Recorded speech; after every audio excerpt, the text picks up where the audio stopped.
Ang tanong, ECQ, Enhanced Criminology Questions.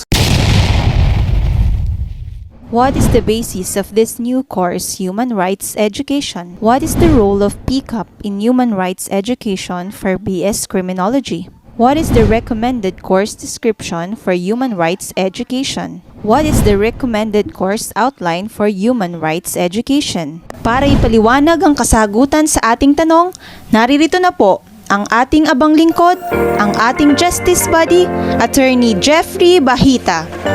Isang mapagpalang araw sa ating lahat. Ang ating paksa sa araw na ito ay Introduction to Human Rights Education.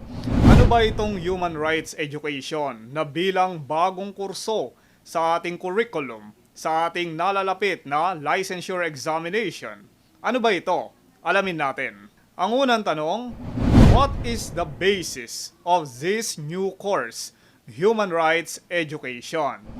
Tulad ng sinabi ko kanina, itong Human Rights Education ay bagong kurso or bagong subject sa ating curriculum. Ganun din, kasama na ito sa coverage ng ating licensure examination para sa criminology. Ang unang tanong, what is the basis of this new course, Human Rights Education? Tulad ng sinabi ko kanina, ito ay bagong kurso sa ating curriculum. Kaya magandang pag-usapan natin to, lalo na at hindi lahat ay nakakaalam about human rights education. Pero sa episode na ito, bibigyan muna natin kayo ng introduction about human rights education. Ang basihan ng new course na Human Rights Education ay walang iba kundi ang CHED Memorandum Order CMO number 05 Series of 2018. Ano ang subject nito? Policies, Standards, and Guidelines for the Bachelor of Science in Criminology or BS Criminology Program. Ito ay galing sa ating Commission on Higher Education. Itong CHED Memorandum Order na to ang nagtatakda ng bagong curriculum, ng mga bagong polisiya, ng mga bagong guidelines pagdating sa ating BS Criminology. At kasama dito, na tatalakayin natin maya-maya, ay ang curriculum para sa BS Criminology.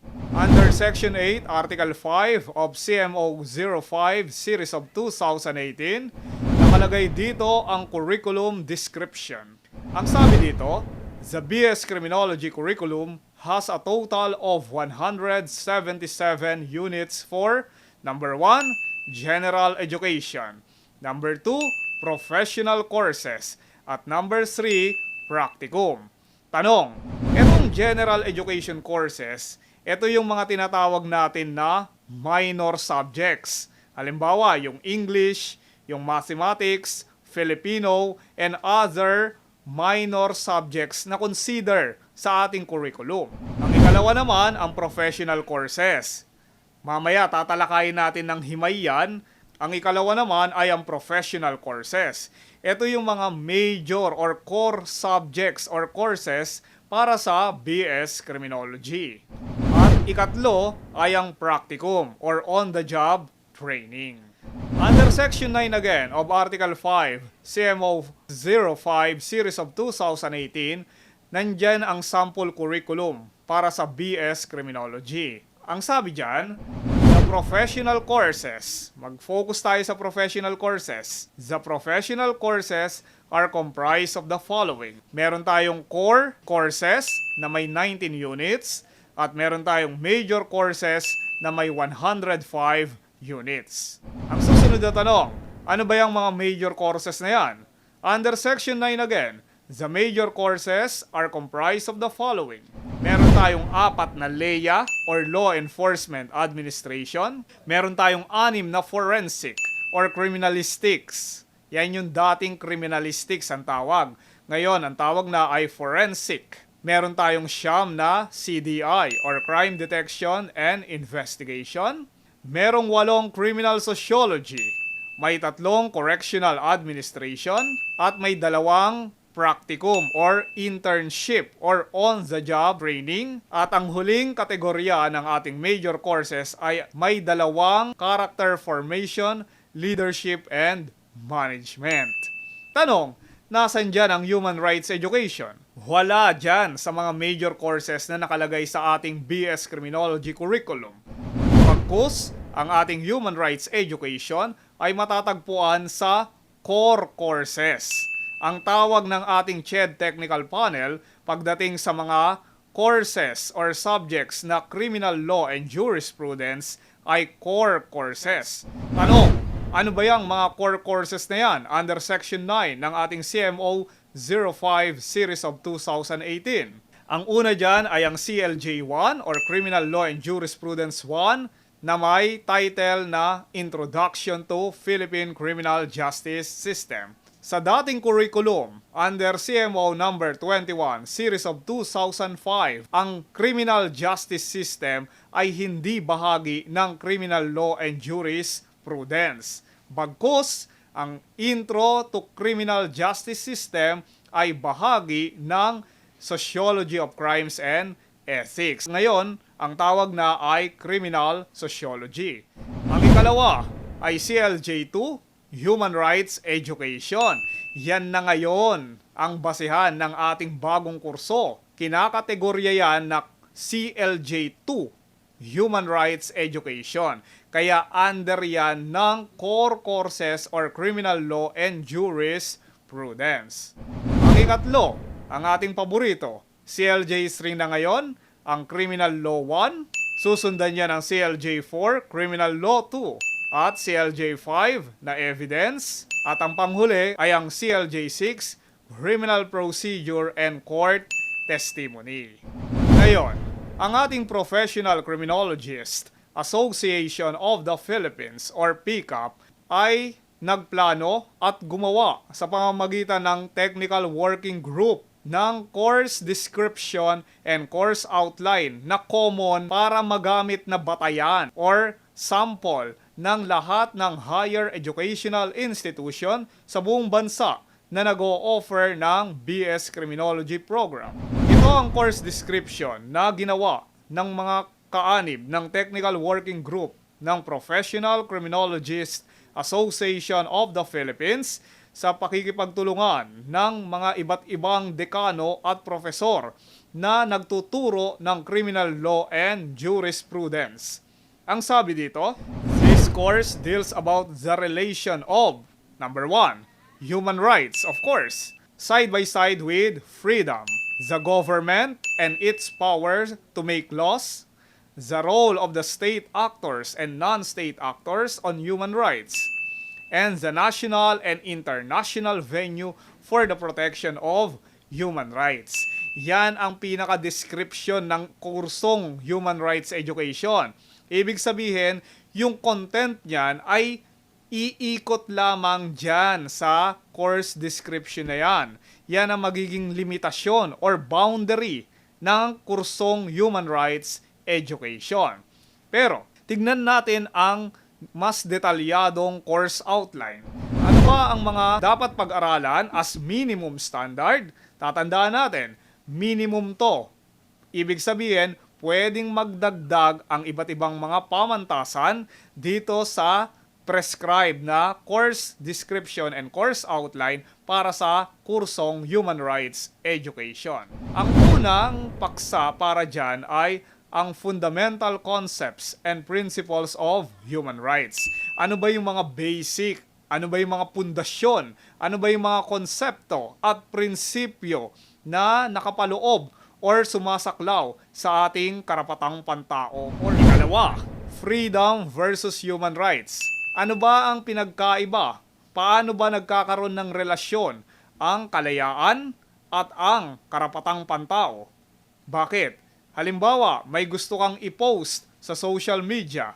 Meron ka bang karapatan na mag-post ng kahit na anong gustuhin mo sa ating social media? Kasama ba yan sa human rights mo bilang tao? Paano naman ang karapatan ng ibang tao na pwedeng maapektuhan ng pinopost natin sa social media? Yan ang isa sa mga pag-aaralan natin kung paano ba naglalaro ang relasyon ng freedom at ng human rights. Ang ikatlong paksa ay ang the state, government, its police power, and human rights. Bilang tao, meron tayong karapatang pantao o or human rights. Kalinsabay nito ay ang gobyerno or ang estado. Ang estado ang nagtatakda ng limitasyon. Sila din ang nagpapatupad ng mga batas para i-regulate ang paggamit or ang pag-exercise ng ating karapatang pantao para sa kapakanan ng mga nakararami. Ang ikaapat ay ang Universal Declaration of Human Rights. Ito naman yung binuo ng United Nations. Ibig sabihin, iba't ibang bansa nakaanib sa ating UN na binigay nila yan bilang standard declaration ng karapatang pantao kahit saan mang sulok ng mundo. Ang ikalima ay Human Rights Legal Framework in the Philippines. Ibig sabihin, meron tayong pangkalahatan or pang-international, yan yung UN Declaration or UN Universal Declaration. Pero meron din naman tayo dito sa ating bansa. Ano ba ang framework? Ano ba yung struktura? Ano ba yung sandigan ng human rights dito sa ating bansa? Ang ika-6 ay ang Bill of Rights and Constitutional Rights na naturalmente ay matatagpuan natin sa ating saligang batas. Yan ang katipunan ng mga karapatan ng lahat ng tao. Yan din ang nagbibigay ng limitasyon. Ang Bill of Rights ang nagbibigay ng limitasyon para sa pag-exercise ng police power o yung kapangyarihan ng estado na kahit na sinong opisyal ng gobyerno ay hindi maaaring baliwalain, lalo na labagin ang mga karapatan na nakapaloob sa ating Bill of Rights and Constitutional Rights. Kapito, meron tayong statutory rights. Ano naman yung statutory rights? Maliban sa ating konstitusyon kung saan matatagpuan ang ating Bill of Rights, ay merong mga batas na ginawa ang ating Kongreso, ganun din ang ating Korte Suprema para mas bigyang pang diin yung mga karapatan na nakapaloob sa ating saligang batas. Ano-ano ba yon? Ang una dyan, ang rights of the accused. Yan ay nakapaloob sa Rule 115 ng ating Revised Rules on Criminal Procedure. Ang gumawa niyan ay ang ating Korte Suprema. Pero inalain lang nila yan dun sa ano-ano ba ang mga karapatan ng mga akusado. Ikalawa, meron tayong rights of a person under custodial investigation and deprivation of liberty. Yan naman yung tao na iniimbestigahan. Halimbawa, may isang krimen na nangyari at meron ng suspect or person of interest. At itong person of interest na to ay inimbitahan sa himpilan ng pulis para imbestigahan patungkol dun sa kaso or sa krimen na nangyari. Dun sa puntong yon, meron ng mga karapatan ang taong isinasailalim sa custodial investigation. Kailangan alam din natin yan. Kailangan alamin natin yung mga yan.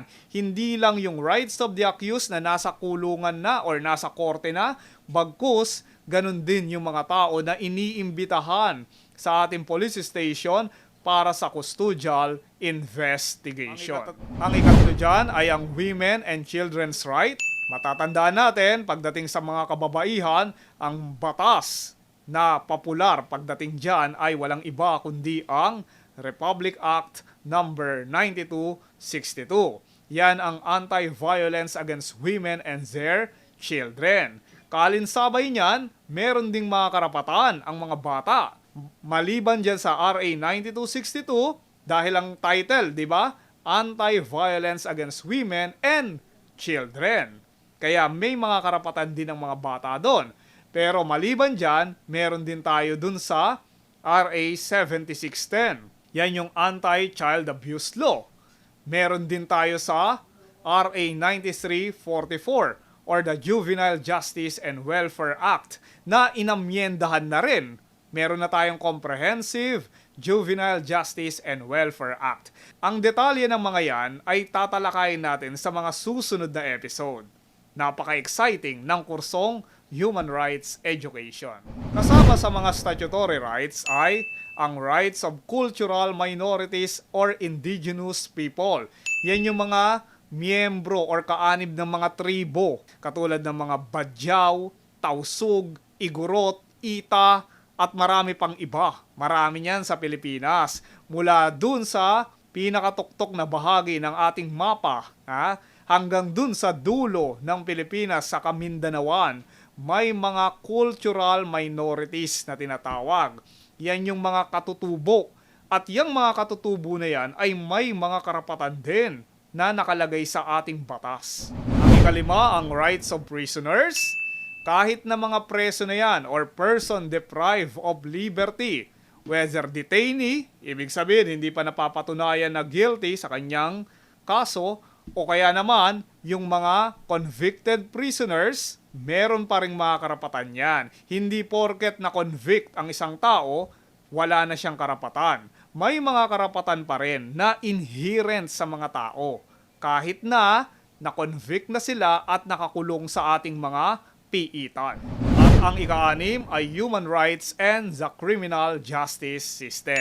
Ibig sabihin, yung karapatang pantao sa bawat component or pillar ng ating Philippine criminal justice system ay dapat din nating alamin mula sa law enforcement, prosecution, court, correction at hanggang sa community. Ang ikawalo sa mga paksa na nakalagay sa ating course outline ay the UN or United Nations and International Conventions on Rights of Prisoners of War and in Conflict Areas. Pang-international na ulit tayo. Kasi meron tayong prisoners of war na tinatawag. Lalo na nung mga unang panahon, panay ang gyera or digmaan ng iba't ibang mga bansa. Yung mga kinukonsiderang prisoner of war ay may mga karapatan din na dapat rin nating alamin sa kursong ito. At ang ika-9 ay human rights and municipal courts of law. Pag sinabi nating municipal courts of law, yan yung mga local courts o yung mga korte dito sa ating bansa. Dahil meron din tayong International Criminal Court and yung International Court of Justice. Magkaiba pa yan. So mula dito sa ating Municipal Court of Law, pupunta tayo sa International Criminal Court and the International Court of Justice. Yung mga detalye at himaymay ng lahat ng paksa na nakapaloob dito sa ating course outline sa Human Rights Education ay ating tatalakayin sa mga susunod na episode. Nabitin ka ba sa ating talakayan? Panoorin mo ang iba pang videos ng ating Justice Body. Dahil ang sabi sa Kawikaan 13:20, ang nakikisama sa may unawa ay magiging matalino, ngunit ang kasama ng mangmang ay masusuong sa gulo.